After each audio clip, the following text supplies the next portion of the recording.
22A వెనక కుట్ర ఉంది. అయితే ఈ కుట్ర ఎవరు చేశారు, అధికారులు ఎవరు చేశారు, ఎందుకు చేశారు తేల్చాల్సిన అవసరం ఉంది.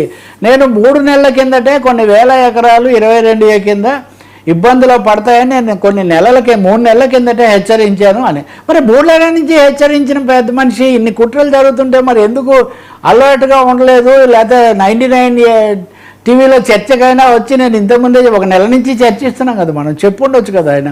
కానీ పొంగులేటి శ్రీనివాసరెడ్డి అధికారులు చేశారు అంటే తనదేం బాధ్యత లేదని ఆయన చెప్పారు. రేవంత్ రెడ్డి గారేమో పొరపాటున ఏదైనా ఉంటే నేను చక్కదిద్దుతానని చెప్పి ఆయన అన్నారు. ఏ తర్వాత ఇప్పుడు కుట్ర అంటారు. ఇది కుట్ర ప్రజల మీద ప్రభుత్వం చేసిందా, ముఖ్యమంత్రి మీద మంత్రులు చేశారా, లేదా మొత్తం ప్రభుత్వం మీద అధికారులు చేశారా, ఎందుకోసం చేశారు? కానీ కుట్ర ఖచ్చితంగా ఇది కుట్ర, ప్రజలకు వ్యతిరేకంగా జరిగిన ఒక కుట్ర, ఆర్థిక వ్యవస్థకు వ్యతిరేకంగా జరిగిన ఒక కుట్ర. ఇన్ని ఆరోపణలు వచ్చిన తర్వాత బాధ్యత ఎవరిది? అది కూడా చెప్పారు కోమటిరెడ్డి ఏమని, విచారణ జరుగుతుంది, అన్ని విషయాలు బయటకు వచ్చాక మేము చేస్తామని. ఇంత కుట్ర జరిగి ఇంత నష్టం జరిగాక 2 రోజుల్లో అన్ని సరిదిద్దుకుంటాము, అన్ని చక్కదిద్దుతాయని ఎవరు నమ్ముతారు? ఓ తప్పు జరగడానికి చాలా కాలం పడుతుంది, మళ్ళీ దాన్ని చక్కదిద్దడానికి ఎంత సమయం పడుతుంది?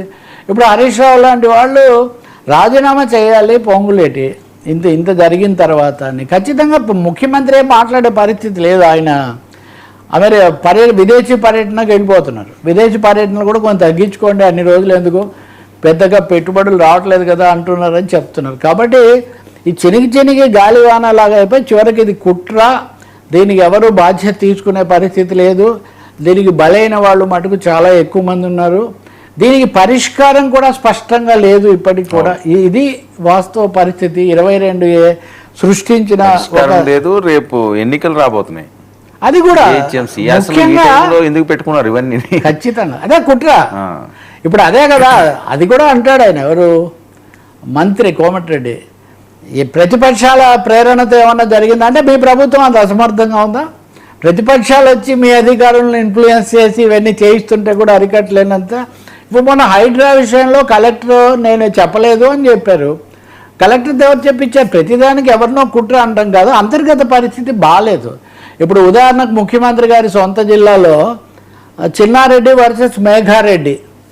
చిన్నారెడ్డి ఇంటలెక్చువల్ బ్రెయిన్ అని రేవంత్ రెడ్డి ఎప్పుడు దగ్గర పెట్టుకొని చేస్తూ ఉంటాడు కదా, ప్రణాళికా సంఘం కూడా ఇచ్చాడు. ఆయన చెప్తున్నాడు మేఘారెడ్డి మీద, మేఘారెడ్డి వెళ్ళి నా మీద నిందలేసాడని ఆయన గాంధీ భవన్ దగ్గర ధర్నా చేస్తున్నాడు. ఏం జరుగుతుంది?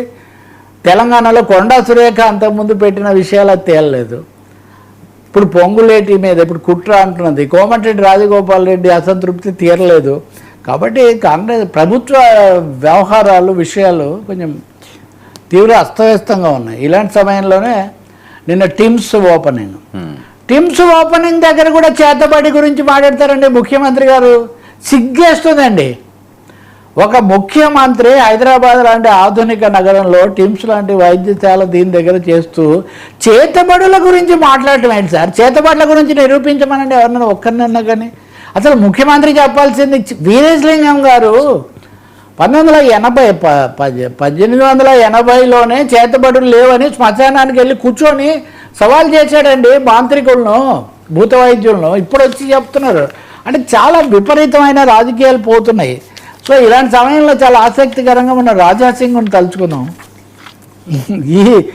ఈ మత విషయాలు ఇట్లాంటి వాటిలో దిట్ట కదా ఆయన. నిన్న సొంత పార్టీ వాళ్ళను చాలా తీవ్రంగా, మా బీజేపీ వాళ్ళు మారరు, వీళ్ళకు కళ్ళు వీళ్ళు తెరవరు, వీళ్ళకు బుద్ధి రాలేదు కాబట్టి మా అధిష్టానం వీళ్ళకి అస్సలు నో ప్లేస్ అని డోర్ మూసేసింది, ఇంకా లేవు, అందుకని ఉన్న అవకాశాలు పోగొట్టుకుంటున్నామని రాజాసింగ్ చెప్తున్నాడు. సో ఇంట్రెస్టింగ్లీ ఇక్కడ 2 ప్రధాన పార్టీలకు సంబంధించి అంతర్గతమైన కుట్రలు కలహాలు ఎలా ఉన్నాయి అన్నది ఈ వాస్తవాలే మనకు తెలియజేస్తూ ఉన్నాయి. చక్కదిద్దుకుని ప్రజల వైపు దృష్టి పెడితే చాలా మంచిది.